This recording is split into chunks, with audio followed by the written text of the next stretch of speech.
에베소서는 우리가 지난주에 살펴본 것처럼 1장부터 3장까지는 어떻게 우리가 하나님의 거룩한 성도가 되었고 성도로서 세움을 받았는가, 거기에 대해서 예수 그리스도와 관련해서 설명을 하고, 4장서부터는 그러한 성도들이 크게 나누면은 사회 속에서 직장, 그리고 가정, 교회 속에서 어떻게 성도들이 생활하는가에 대해서 나옵니다.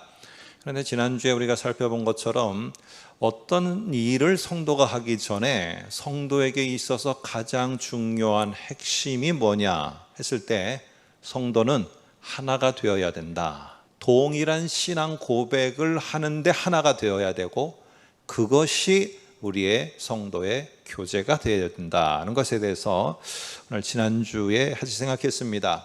그런데 이 신앙의 고백이 견고하면은요, 그거를 넘어서서 이겨나갈 수 있어요.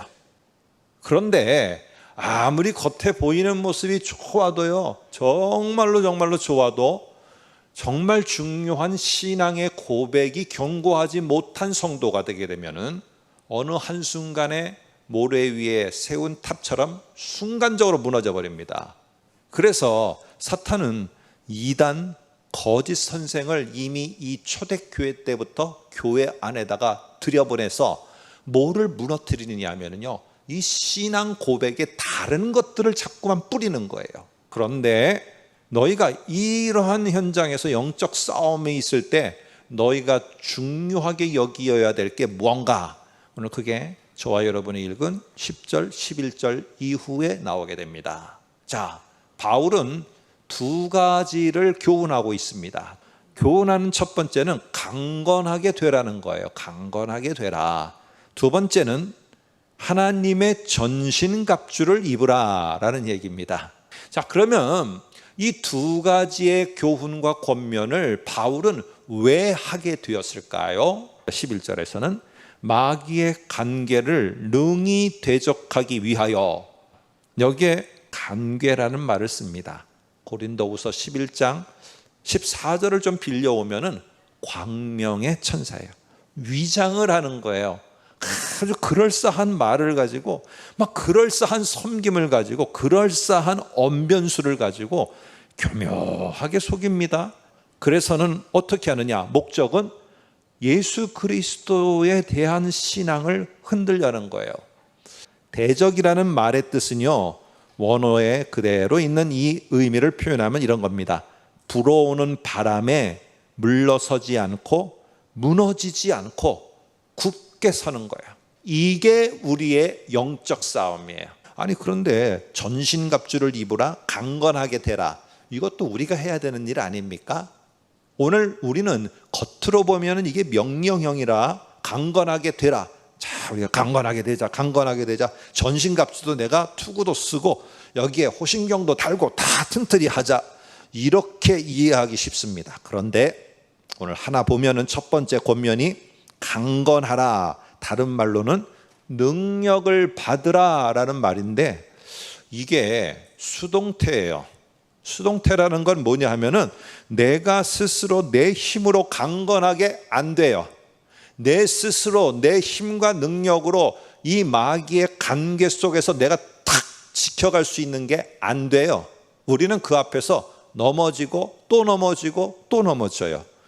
그러면 우리는 어떻게 해야 됩니까? 당연히 그러면 하나님의 능력에 덧입고 강건하게 되려면 어떻게 해야 되느냐? 6장 10절에 이렇게 말하는 겁니다. 주 안에서 그의 위대한 능력으로, 그의 위대한 능력 안에서 가능해요. 우리의 힘으로는 절대 안 돼요. 그러니까 맨날 또 실패했습니다. 하나님 또 실패했습니다.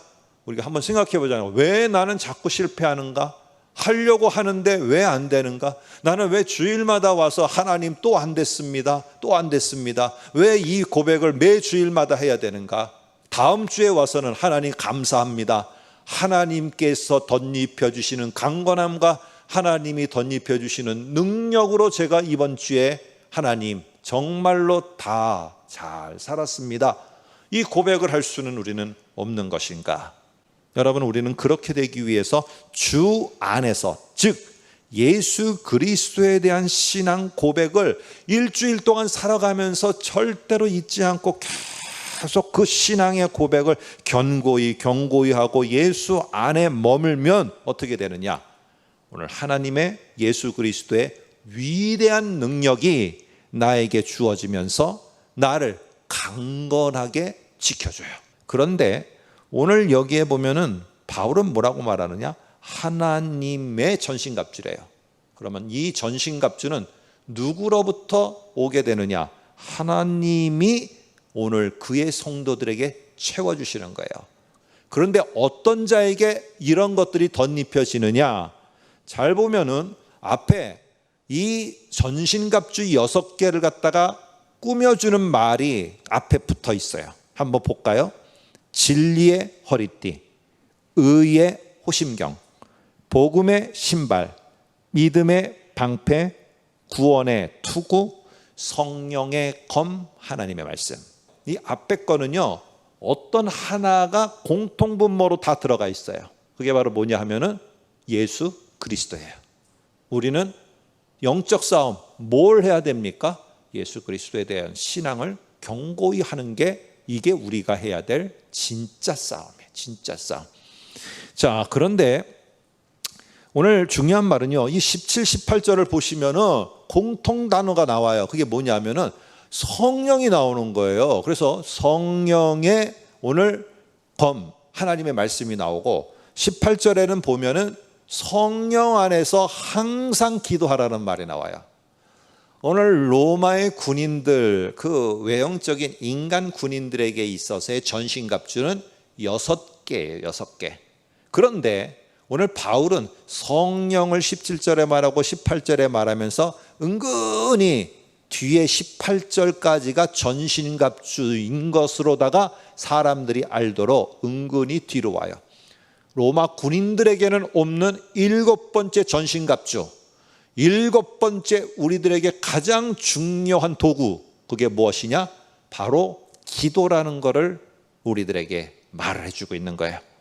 여러분 한번 그래서 볼까요? 18절에 보면 이렇게 말해요. 모든 기도와 간구를 하되 항상 성령 안에서 기도하고 이를 구하기를 항상 힘쓰며 여러 성도를 위하여 구하라. 그래서 결국에는요, 성령이 깨닫게 하시는 말씀과 성령과 함께 하면서 정말 기도로 나아가는 이 두 가지가 예수 그리스도에 대한 신앙을 견고하게 만들어주고요, 예수 그리스도에 대한 신앙이 견고하고 견고해지면서 결국 하나님은 우리를 더욱더 굳건함으로 그리고 강건함으로 우리를 보호하시고 전신갑주로 같은 그것으로 보호막을 쳐줘 우리가 이기게끔 하십니다.